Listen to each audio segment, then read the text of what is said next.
안녕하세요. 전 맞벌이를 하고 있는 40대 초반의 여성입니다. 결혼 13년 차, 직장 경력 15년 차로 가정과 직장에서 어느 정도 자리를 잡았습니다. 연봉은 상여금이나 특별 보너스 등 모든 금액을 합하면 대략 7천만 원 가까이 되고요. 남편 연봉은 저보다 좀 더 많습니다.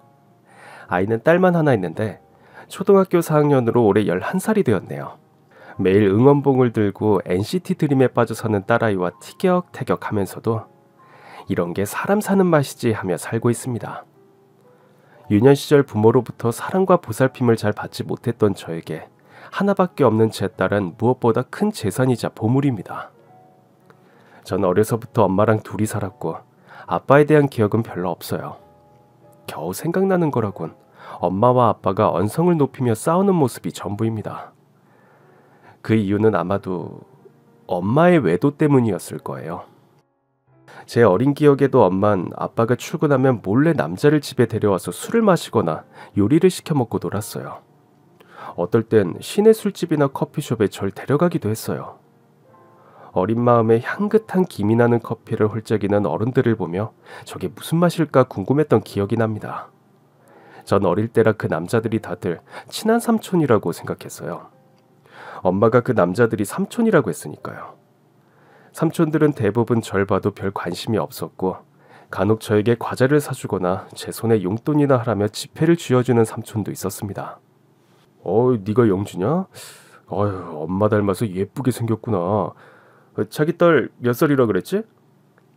6살. 내년에 유치원 들어가. 빨리 초등학교 입학했으면 좋겠어. 혹시 아빠가 외국인이야? 와, 피부가 어쩜 그렇게 하얗냐? 뭐래. 보면 모르나? 나 닮아서 그렇거든. 삼촌들 앞에서 까르르 웃던 엄만 생기가 넘쳐 흘렀습니다. 엄마가 삼촌들을 만나고 집으로 돌아갈 땐 언제나 저에게 단단히 입단속을 시켰습니다. 절대로 아빠한테 삼촌 만났던 일을 말하면 안 된다고 말이죠.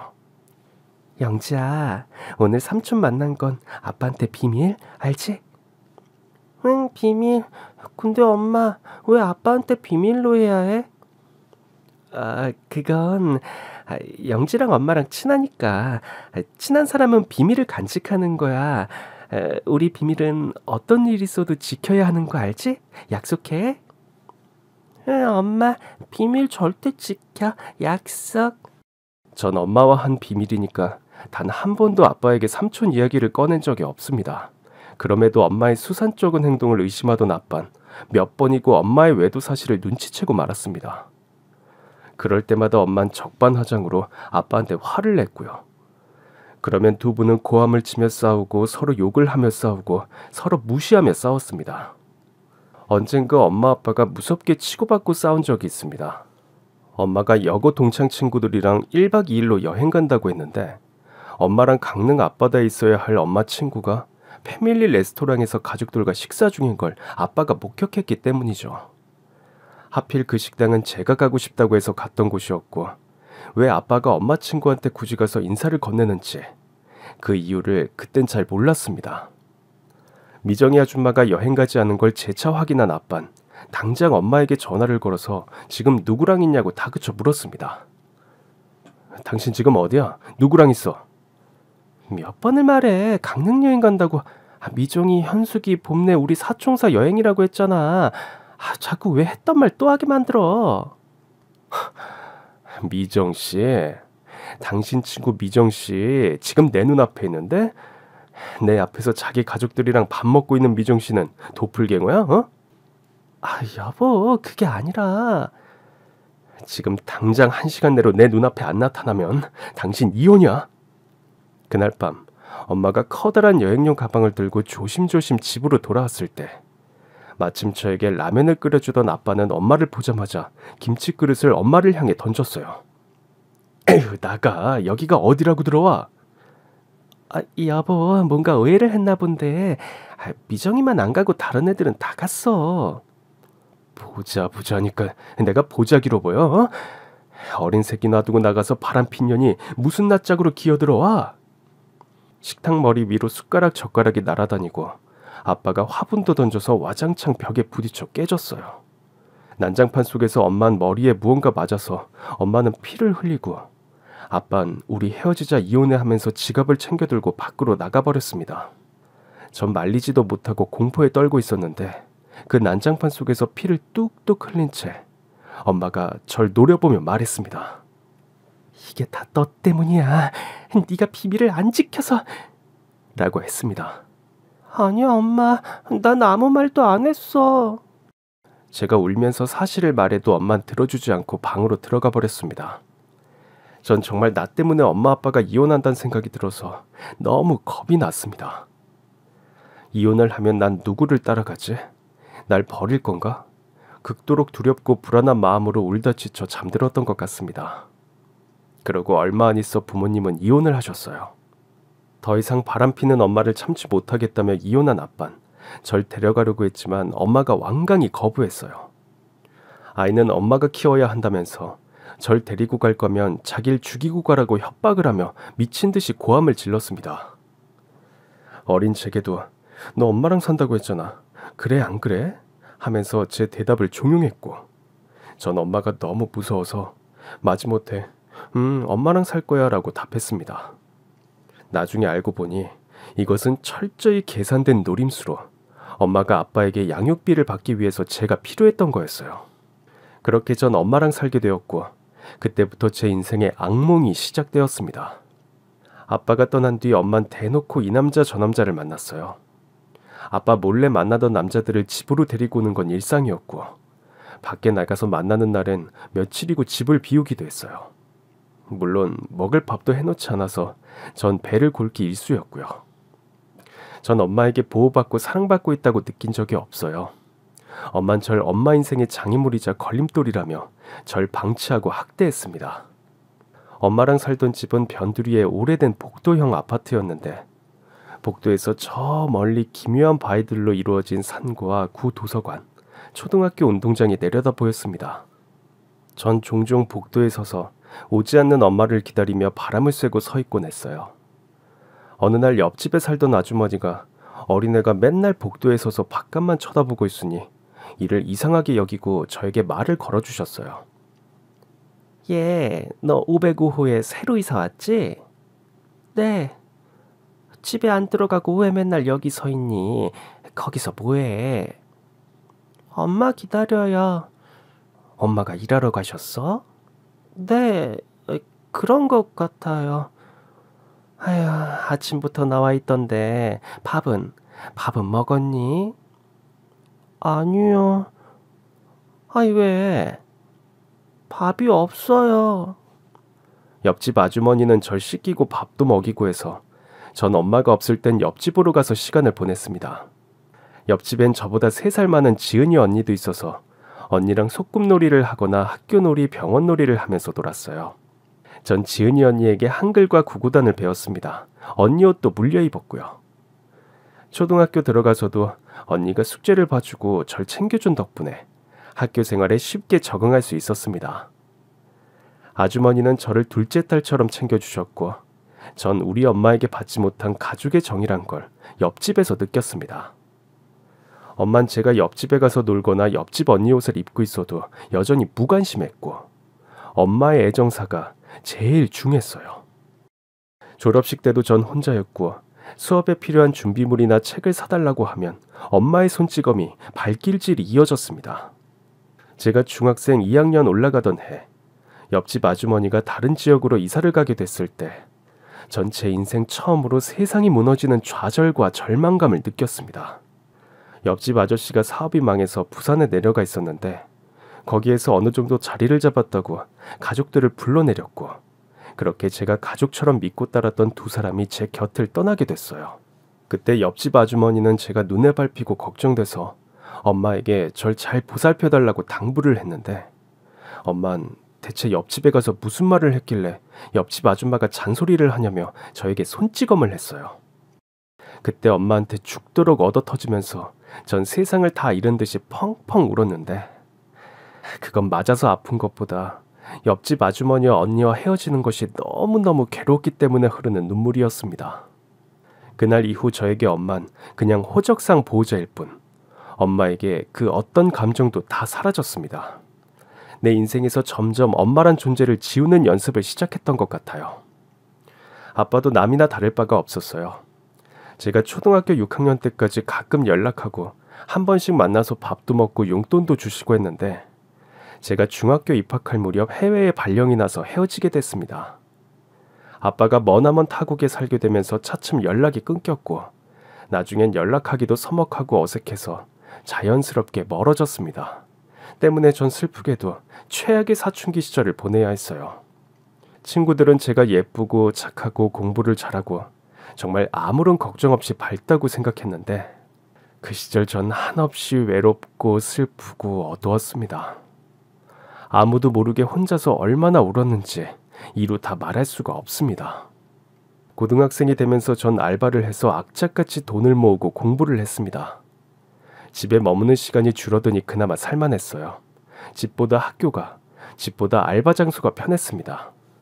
집에선 엄마의 폭언과 엄마가 데려오는 낯선 남자들의 음흉한 시선이 괴롭고 힘들었지만 학교에 가면, 알바를 가면 잠시나마 가혹하고도 어지러운 내 현실을 잊을 수 있었습니다. 알바는 식당 홀서빙과 주유소 주유원 등 안 해본 알바가 없는데 그중에 한식당 설거지 알바가 제일 좋았어요. 주방 이모가 그날그날 남은 찬반들을 저 먹으라고 조금씩 챙겨주셨거든요. 전 그 반찬으로 도시락을 싸서 다녔고 허기를 채웠고 청소년기에 필요한 영양분을 공급했습니다. 고3이 되고 대학 진학 문제로 담임 선생님이 학부모 면담을 요청했지만 저희 엄마는 당연히 나타나지 않았고 제 가정 환경을 아시는 선생님은 전액 장학금을 받을 수 있는 대학을 중심으로 신중하게 선택하라고 조언해 주셨습니다. 전 대학 장학금을 목표로 열심히 공부했고 몸이 약하고 체력이 강하지 않았는데도 노력 대비 성적이 좋았어요. 어떻게든 엄마로부터 해방되기 위해서 정말 코피를 막아가며 공부하고 악바리처럼 살았습니다. 그래도 전 자식으로서 해야 할 도리는 다 했습니다. 사람이 어떤 시련과 역경 속에서도 자기 할 도리를 다하면 언젠가는 복을 받을 거라고 옆집 아주머니가 가르쳐 주셨거든요. 엄마가 술병이 나서 드러누워 있거나 감기에 걸려 아프면 약국에서 약을 지어다 드렸고 아침이면 식당에서 얻은 반찬으로 밥상을 차려놓고 학교로 갔습니다. 그런데도 엄만 절 눈의 가시처럼 여겼습니다. 야, 이 머저리 같은 년아. 엄마가 속이 쓰려서 물도 못 넘기는데 떡갈비라니. 미친 거 아니야? 북어 넣고 콩나물국이라도 끓여야지 이게 뭐야. 모자란 기집애. 대학 간다고 뭐 뾰족한 수가 있는 줄 알아? 얼른 취직해서 돈 벌 생각은 안 하고 지주제의 대학은 무슨 망할 놈의 대학이야. 하면서 타박을 했어요. 그리곤 술이 덜 깬 목소리로 아휴, 내가 너 낳지 않았다면 이렇게 불행하지 않았을 텐데. 아휴, 망할려. 내 인생 돌려내. 하며 한탄을 하셨어요. 그러면 제 마음속 깊은 곳에서 우라가 치밀어 올라서 엄마가 나한테 해주는 게 뭔데? 밥을 해줘, 옷을 사줘. 맨날 술이나 마시고 해롱해롱거리고. 그러니까 아저씨들이 죄다 도망가는 거야. 세상에 엄마 같은 엄마는 없어. 엄마가 돼서 뭐 이래? 대학 등록금도 내가 벌어서 가겠다는데 왜 그래? 이렇게 저도 못된 말을 퍼붓고 싶었지만 꾹 참고 집을 나왔습니다. 앞으로 넉 달만 버티자. 넉 달만 지나면 해방이야 하면서 엄마에게서 벗어날 그날을 마음속으로 카운트다운하며 그 악몽 같은 시간을 이겨냈어요. 전 그렇게 고등학교 졸업할 때까지 이를 악물고 버티다가 학교를 졸업하자마자 기다렸다는 듯 독립을 했습니다. 그리고 영원히 엄마와 연을 끊고 살았습니다. 기숙사를 이용할 수 있는 대학이 진학했어요. 대학에 합격하자마자 알바를 더 늘려서 생활비도 마련했고요. 먹고 살 수 있는 환경도 마련한 화자는 엄마를 벗어났다는 것만으로 만족했습니다. 태어나서 처음으로 평온함이라는 기분을 느꼈어요. 엄마에게서 벗어나서 더 잘 살겠다고 다짐했기에 학교 생활도 과외 아르바이트도 열심히 하면서 살았습니다. 친구들이 짝사랑 때문에 울고불고하는 감정조차 저에겐 사치였어요. 과 친구들이 매주 미팅과 소개팅을 하고 동아리 활동으로 MT나 여행을 간다고 바쁠 때 전 장학금을 받기 위해 생활비를 벌기 위해 도서관과 과외하는 학생의 집을 열심히 오가며 당당하고 씩씩하게 대학 생활을 해내갔습니다. 비록 제 가정 환경은 어둡고 암울했지만 홀로서기 이후 제 생활은 옛날에 비해 마음만은 편했기 때문에 전 밝게 생활할 수 있었어요. 제 마음이 편해지니까 뭔가 자석처럼 제 주변으로 좋은 사람들이 모여들었어요. 선배의 제안으로 학생회 임원으로 활동하면서 교수님들과도 친분이 쌓여갔어요. 성적 관리도 놓치지 않았고요.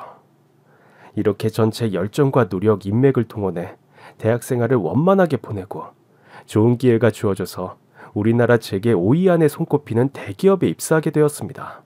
취직을 하고 원룸으로 이사하면서 전 비로소 제 인생의 주인이 되어 살 수 있겠구나. 그건 집세 걱정과 관리비 걱정과 통신비 걱정을 하지 않고 사는 거였어요. 안도감이 들었습니다. 부모의 보살핌이나 지원 없이 오로지 저 혼자 이루어낸 성과에 스스로 대견하고 기특하고 그래서 행복했습니다. 취직해서 더 좋았던 건 회사에서 지금의 남편을 만날 수 있었다는 겁니다. 남편은 저보다 3년 회사 선배인데요. 제가 회사 경력 2년차 햇병아리 시절 해외 파견 근무를 마치고 돌아온 직속 선배. 지금의 남편과 같은 부서에서 일하게 되면서 우리의 인연이 시작됐어요. 남편이 절 보고 처음 했던 말이 아직도 기억에 생생합니다. 오호라, 이영지. 너 그냥 책상에 멍하니 앉아있는 애가 아니구나. 네? 그게 무슨 말씀이세요? 너가 올린 보고서 봤어. 제법이야. 이번 인사팀이 신입들을 제대로 뽑았구만. 아, 선배님, 저 2년 차거든요. 그래. 이영재, 우리 잘해보자. 주어진 일은 뭐든지 열심히 하는 저처럼 선배도 맡은 일은 뭐든지 열심히 하는 긍정적인 성격으로 회사 동료들은 물론 거래처 사람들의 신뢰도 많이 받는 밝은 사람이었습니다. 회사의 주력 사업이나 프로젝트가 있으면 언제나 자기 팀에 절 배정해서 함께 일했어요. 함께 야근하고 함께 출장 가는 일이 많아졌고요. 가까이에서 지켜본 선배는 마음이 따뜻하고 다정했으며 세상에 보는 눈이 너무나 맑고 긍정적이어서 제가 믿고 따르기에 충분한 선배이자 존경할 만한 사람이었습니다. 선배가 한 달에 한 번은 헌혈을 하고 한 달에 2번 야학에서 어르신들에게 영어를 가르친다는 걸 알고 전 정말 놀랐어요. 회사에서 동아리 활동에 스터디까지 하면서 언제 그런 봉사까지 하는지 선배의 번쩍이는 아이디어와 업무 추진력 그리고 따뜻한 심성에 매료된 전 선배에게 먼저 적극적으로 마음을 표현했고 선배도 단순한 직장 후배가 아닌 여성으로서 절 보게 되면서 저희는 자연스럽게 교제를 하게 됐습니다. 이영지, 이 보고서 뭐야? 너 메일 잘못 보낸 것 같은데? 선배한테 보낸 거 맞아요? 에? 아무리 봐도 네 연애 계획표 같은데. 너 연애하냐? 이제 하려고요. 선배, 저 지금부터 선배한테 고백합니다.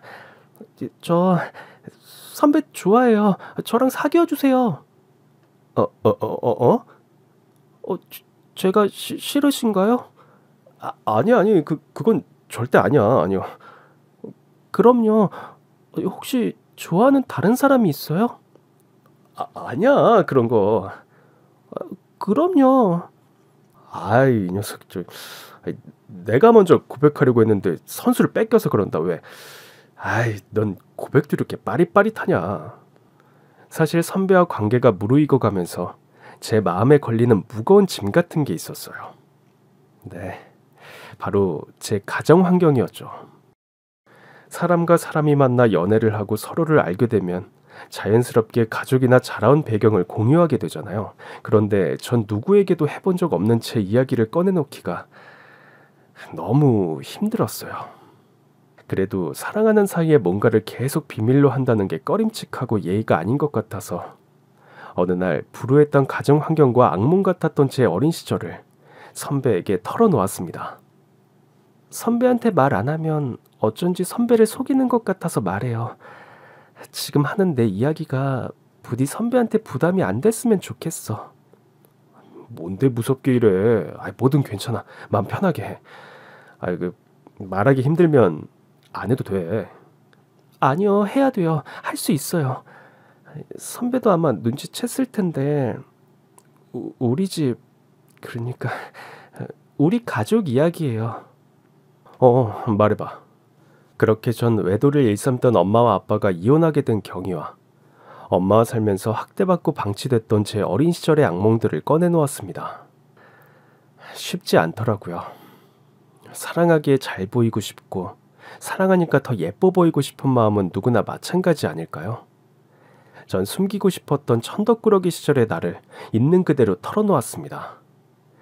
선배는 제가 걱정했던 것과 달리 오히려 말해줘서 고맙다며 지금까지 얼마나 힘들었냐며 절 더 보듬어 주었습니다. 우리는 회사의 공식적인 사내 커플이 되고 점점 더 서로를 의지하고 사랑하게 되었습니다. 그렇게 2년의 열애 끝에 결혼을 약속하게 됐는데요. 막상 결혼을 생각하게 되자 전 생각이 많아졌어요. 옛말에 결혼은 둘이서 하는 게 아니라 집안 대 집안이 하는 거라고 하니까 현실적으로 부모가 없는 제가 시부모님 눈에 들까 걱정이 됐습니다.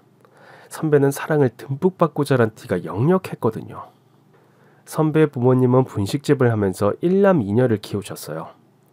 부유하진 않았지만 자식들이 하고 싶은 것은 무엇이든 할 수 있게 지원해주는 것이 부모의 도리라 여기시고 당신들이 할 수 있는 만큼 아낌없이 지지하고 지원해 주셨대요.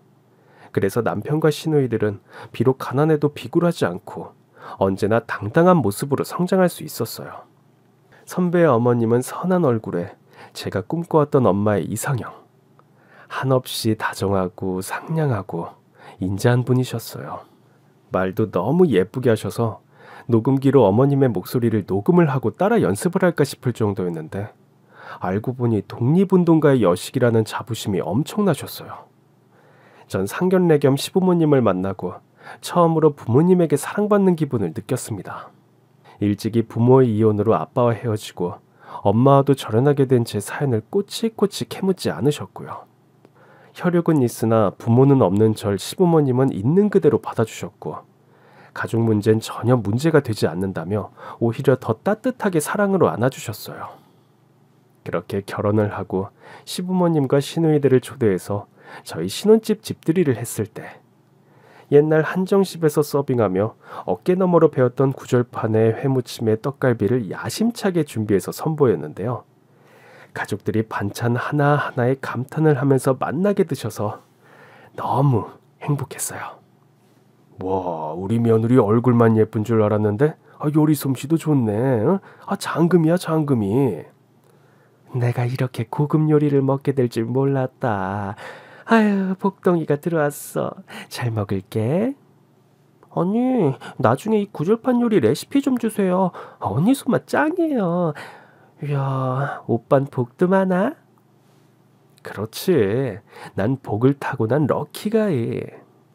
그냥 지나가는 공치사일 수도 있는 작은 칭찬에도 전 이런 게 가족인가 싶어서 주책맞게 눈물이 핑 돌았습니다. 가슴이 벅차올라 몰래 눈물을 훔치고 있으면 남편이 왜 누가 또 우리 자기를 울렸어? 하며 호들갑을 피우고 전 너무 기쁜 나머지 참지 못하고 또 펑펑 울어버렸습니다. 기뻐서 기쁜데 왜 이렇게 눈물이 나? 눈물샘이 고장났나 봐. 네, 이제 불행 끝, 행복 시작이란 말이 실감났습니다. 시부모님의 사랑은 시간이 갈수록 더 감동이었어요. 한 번은 제가 독감에 걸려서 회사에 출근도 못하고 이불을 뒤집어 쓰고 끙끙 앓고 있는데 시어머니가 잣죽을 쑤어서 저희 집으로 달려오셨어요. 제 이마에 손을 대보고는 진심으로 같이 아파해 주셨어요. 아유, 펄펄 끓는다. 감기는 뭐든 잘 먹어야 해. 입맛 없고 귀찮아도 이 죽 한 그릇 먹고 자렴. 엄마가 가평잣으로 정성껏 끓였으니 아휴, 맛이 제법 고소할 거다. 얼른 먹자. 응? 네가 든든하게 먹어야 감기 하래비도 나가 떨어지는 거야. 아이, 무슨 소리지? 아이고 내 정신 좀 봐. 유자차 끓인다고 물 올려놓고 그냥 왔네. 아야. 절 딸처럼 챙겨주시는 시어머니를 보며 흐르는 눈물이 멈추지 않았어요. 평생 처음 들어보는 말이었어요. 처음 느껴보는 따스한 손길이었습니다. 가족이 아프면 이렇게 병간호를 하는 거구나. 전 비로소 가족에게 어떻게 하는 건지 모두 시어머니를 통해 배울 수 있었습니다.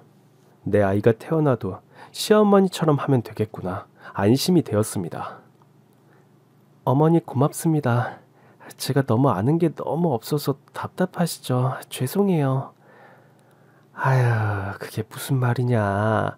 우리 며느리가 얼마나 똑똑한데. 아휴, 아휴, 또 울긴 왜 울어. 난 우리 며느리가 너무 자랑스럽고 예뻐. 그래서 동네방네 자랑하고 다닌다. 그러니 그런 쓸데없는 걱정 말고 지금은 푹 자렴. 아플 땐 그저 잘 먹고 푹 자는 게 보약이야. 엄마의 학대 속에서 자란 저라도 이젠 아이를 키울 수 있겠다. 롤모델이 있다는 마음 때문인지 아이도 금방 가지게 되면서 남부러울 것 없는 결혼 생활을 하게 됐습니다.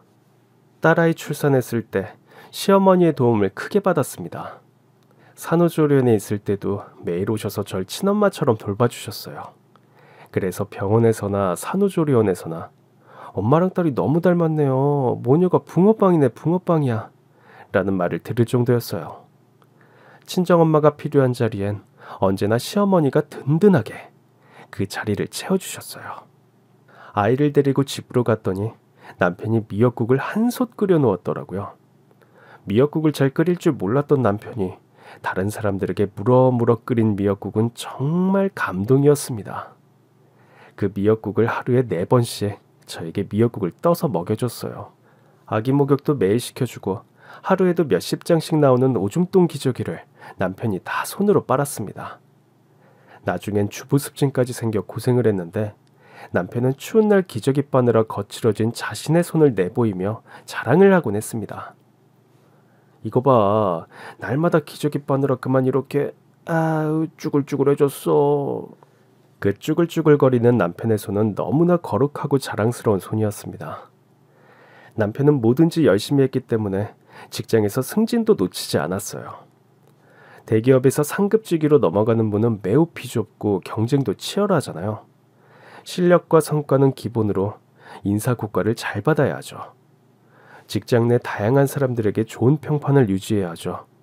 의미 있는 실적과 성과를 꾸준히 만들어야 하는데 그렇다고 가족들과 시간을 포기하지도 않았어요. 자신을 갈아넣지 않고 시간과 삶을 희생하지 않고 적절하게 병행하는 남편은 정말 저에게 완벽한 사람이었습니다. 제가 아이를 낳고 기르면서 행복했어요. 아이가 빵긋빵긋 웃다가 엉금엉금 기기 시작하더니 어느새 아장아장 컸고 그러다 옹알이 대신 처음으로 엄마 아빠 소리를 낼 때 전 행복해서 죽을 것 같았습니다. 가슴 벅찬 감동이 따로 없었거든요. 그럴 때마다 문득문득 절 낳고 기른 부모님의 얼굴을 떠올리고 그들도 나처럼 행복했을까? 이런 쓸데없는 생각을 하곤 했어요. 아마도 그렇지 못했겠죠. 그러니까 절 아무렇지 않게 학대하고 버릴 수 있었을 거라고 생각합니다. 아이가 자라 초등학교에 들어가고 재테크용으로 사두었던 빌라 일대가 재개발이 되면서 목돈을 벌게 됐어요. 안 그래도 시부모님과 함께 살고 싶어서 남편 월급만으로만 생활하고 제 돈으로 분산 투자를 했던 터라 이래저래 끼워 맞추면 은행 대출 없이도 새 아파트를 하나 얻을 수 있을 것 같았어요. 남편과 전 회사 내에서도 어느 정도 실력을 인정받았기 때문에 경제적으로도 여유가 생겼습니다.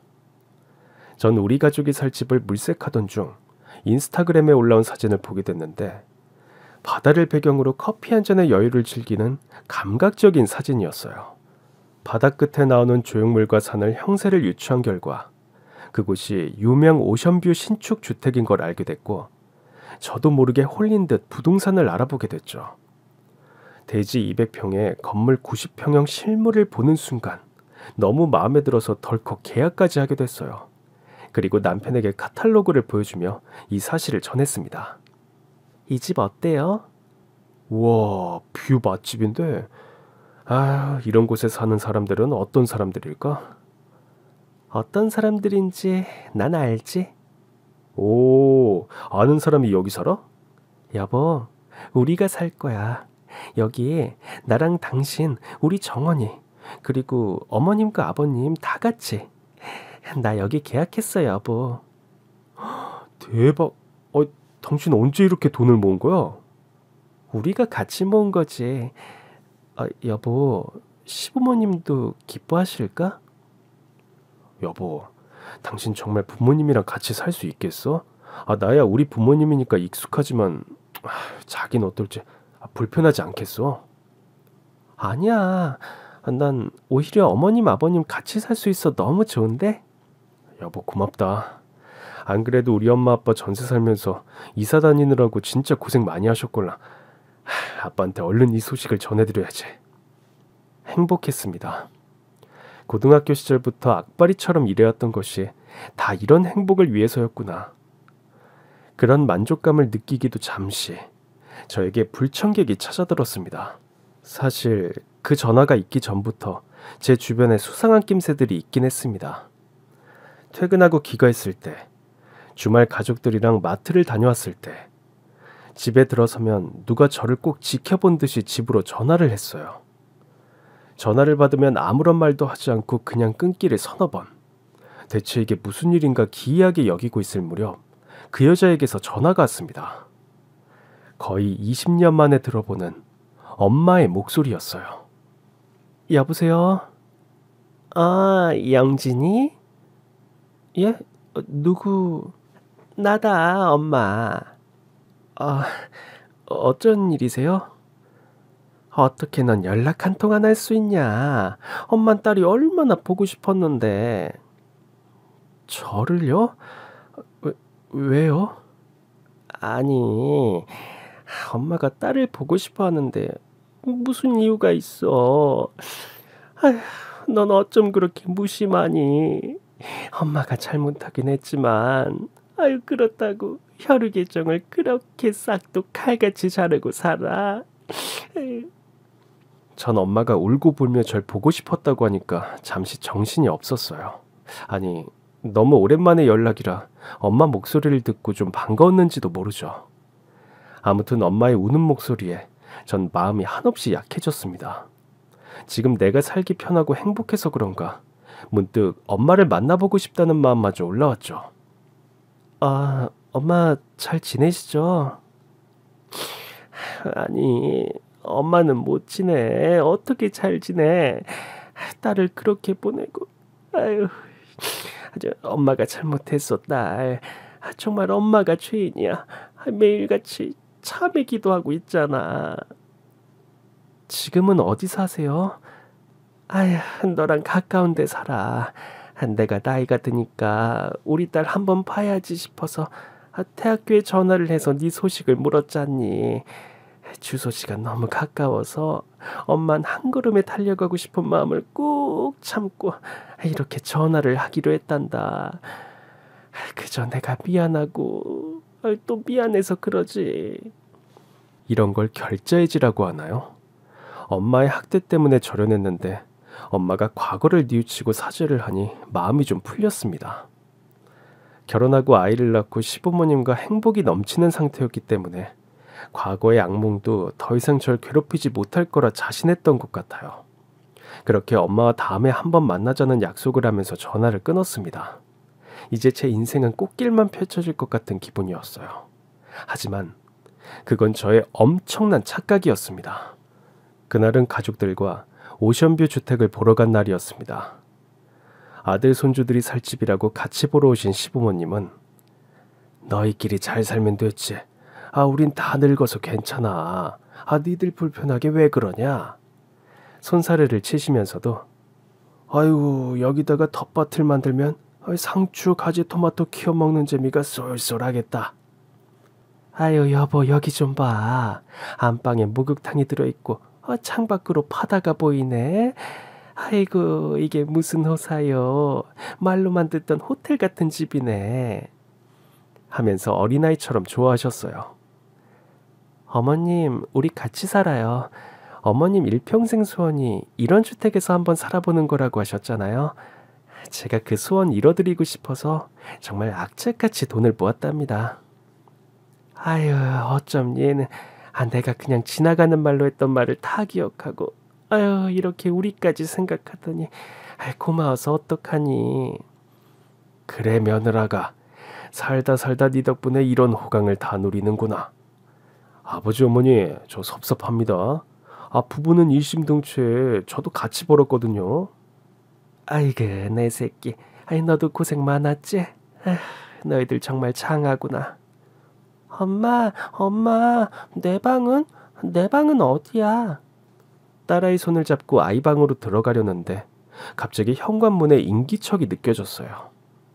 누군가 하고 봤더니 세상에 엄마가 깡패 같은 남자와 함께 들어왔어요. 안 본 사이 엄마는 더 늙고 더 추레해진 얼굴에서 그동안의 고생과 방종과 타락의 삶을 엿볼 수 있었습니다. 사람의 나이가 50이 넘으면 자기 얼굴에 책임을 져야 한다는데 그건 그 사람의 역사가 고스란히 얼굴에 새겨지기 때문이겠죠. 그렇다면 저희 엄마는 그동안 술, 담배, 도박과 남자들에 미쳐 살았던 흔적들, 천박하고 비열하고 추잡한 얼굴이 되어 친엄마랍시고 갑자기 나타나 저를 향해 악몽처럼 걸어왔습니다. 영지야, 엄마다. 엄마, 여기는 어떻게 알고 왔어요? 내 딸이 집을 사는데 친정엄마가 당연히 와봐야지.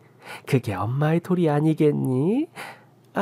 그리고 인사드려라. 여기 새아빠. 송여사, 이렇게 잘난 딸을 뒀는지 몰랐네. 아주 반갑다 얘야. 내가 네 새아빠다. 네? 전 갑자기 나타난 엄마도 당황스럽고 난감했지만 새아빠라고 데려온 건달 같은 남자를 보고 더 기가 찼습니다. 그 남자는 새 집을 쓱 훑어보더니 탐욕스럽게 말했어요. 여기 아무리 못해도 15억은 넘을 것 같은데, 이야 누님 완전 땡 잡으셨네요. 전 일단 엄마를 밖으로 내보내야겠다는 생각으로 엄마, 저랑 나중에 이야기해요. 나중에 이야기해 하면서 간절하게 빌었습니다. 엄마, 제발 여기서 이러지 말고 다음에 따로 만나서 이야기해요. 여기 저희 시부모님도 계시잖아. 어허이, 따님이 예의를 모르시네. 엄마가 왔으면 시부모님하고 상견례를 시키는 게 도리지. 이거 돈만 벌 줄 알았지? 세상 사는 도리를 못 배웠구만. 보다 못한 저희 시아버지가 나서서 불청객을 향해 인사를 하셨어요. 아유, 안녕하세요 사돈어른. 이렇게 뵙게 되네요. 예쁜 딸 낳아줘서 너무 감사한데요. 지금 이렇게 찾아오시는 건 우리 아이가 힘들어하는 것 같으니 다음에 따로 약속을 잡고 만나시는 게 어떻겠습니까? 그러자 엄마가 갑자기 소리를 빽빽 질렀습니다. 지금 못들하는 거야. 어떻게 나만 빼고 시댁 식구들과 이런 데서 살 수가 있어? 그렇지. 이보시오. 얜 내가 낳은 딸이에요. 그러니까 나도 이곳에 살 권리가 있다 이거야. 그렇고 말고. 남자는 맞장구를 치면서 집안을 휙 둘러보고는 건들거리며 말했습니다. 누님 말씀이 다 맞습니다. 이 정도면 시댁 친정 양가 부모 다 같이 살아야지. 그래야 자식된 도리지.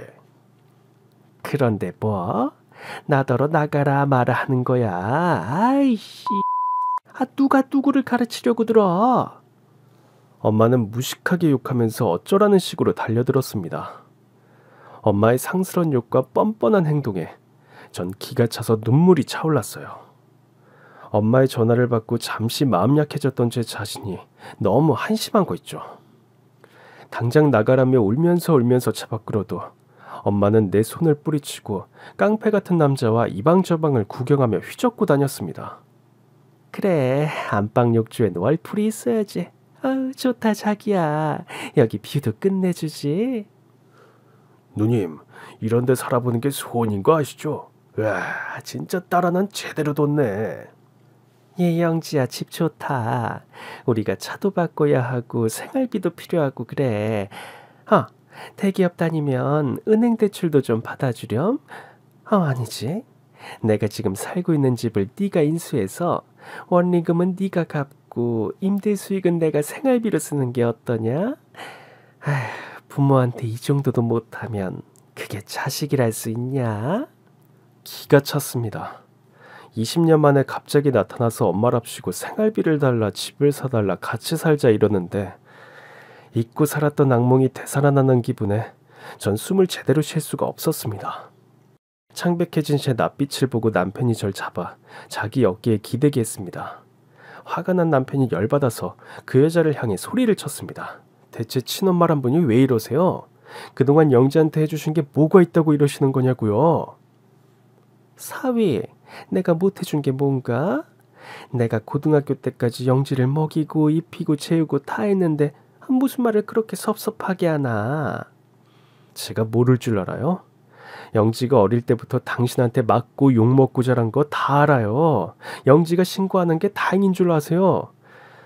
안 그랬으면 지금 적금 금지 명령 내려줬어요. 지금이라도 여태껏 당한 거 다 신고하고 지금 우리 집에 마음대로 들어오신 것도 가택 침입죄로 신고하겠습니다.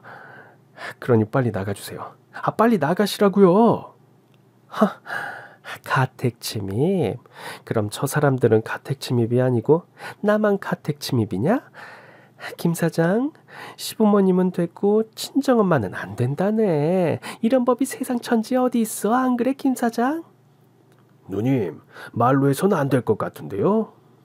전 도저히 참을 수가 없는 상태가 됐어요.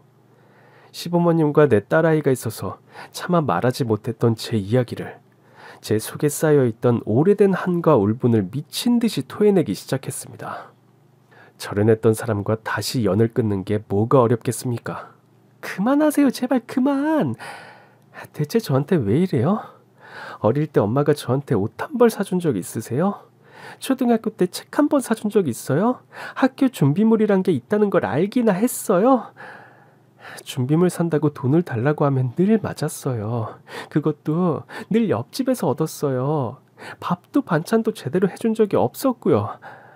옆집에서 얻어먹거나 식당에서 받아왔었어요. 엄마, 저한테 등록금 한번 해준 적 있으세요? 저 대학부터 제 힘으로 벌어서 살았어요. 학비도 장학금으로 다녔고 알바는 과외부터 식당 알바까지 안 해본 게 없었어요. 내가 그때 무슨 힘으로 버텼는데 당신한테 벗어나는 거 그거 하나 보고 살았다고요. 엄마로서 해야 할 의무는 하나도 하지 않으면서 어떻게 권리를 이야기하죠? 대체 당신을 어떻게 믿고 제 아이들을 맡겨요? 저는요, 제 인생에서 제일 잘한 일이 엄마와 절연한 거예요. 자식이 부모와 연을 끊는 게, 천륜을 끊어버리는 게 그게 쉬운 일 같아요? 제가 오죽하면 그랬겠어요. 다시 돌아가고 싶지 않아요. 제발 털끝만큼이라도 혈육의 적이 남아있다면, 적어도 내 엄마라면 지금 나가주세요. 제발 나가라고요. 전 눈물을 흘리며 엄마 손을 잡고 데리고 나가려는데 엄마가 절 바닥에 내팽개치며 욕을 퍼부었습니다. 그 옛날의 모습 그대로 건달은 겉으로 엄마를 말리는 신용을 했습니다. 에이 누님, 이 폭력은 안 돼. 나봐.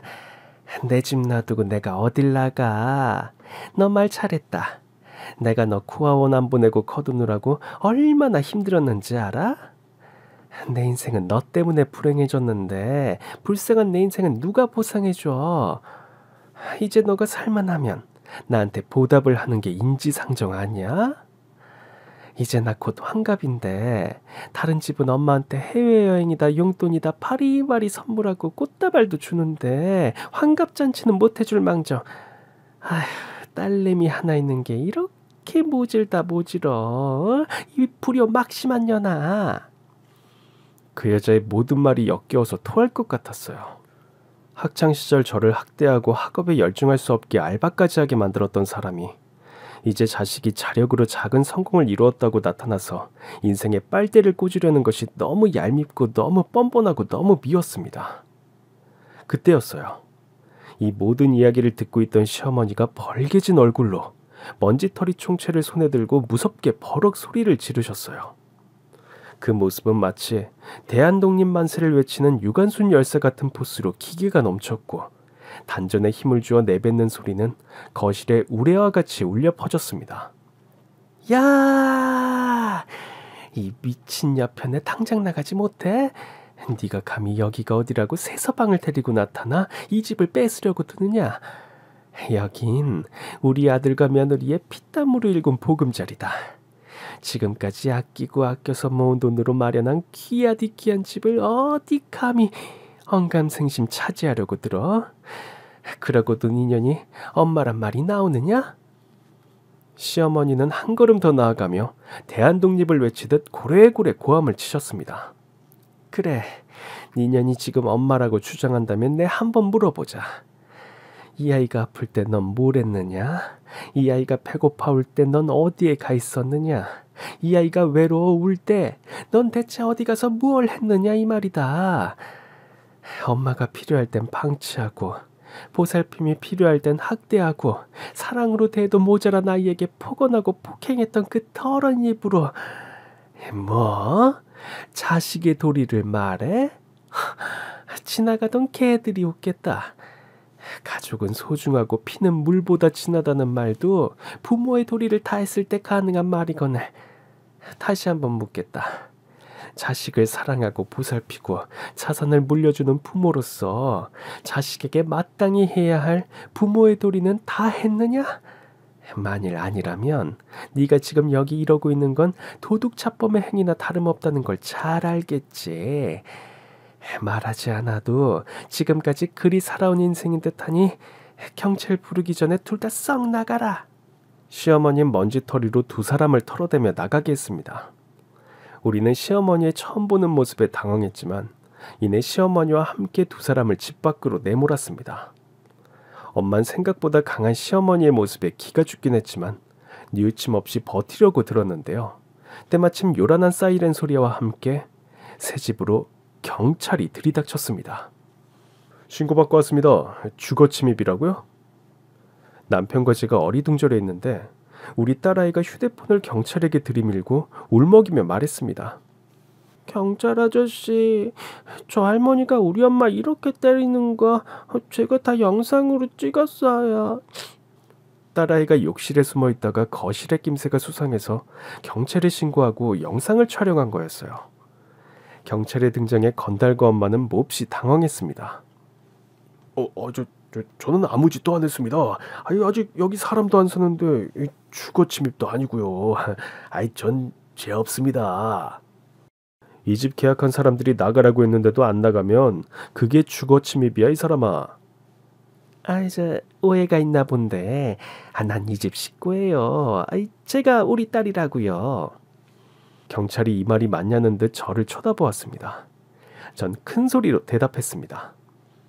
모르는 사람입니다. 저런 여자 몰라요. 얼른 데리고 나가주세요.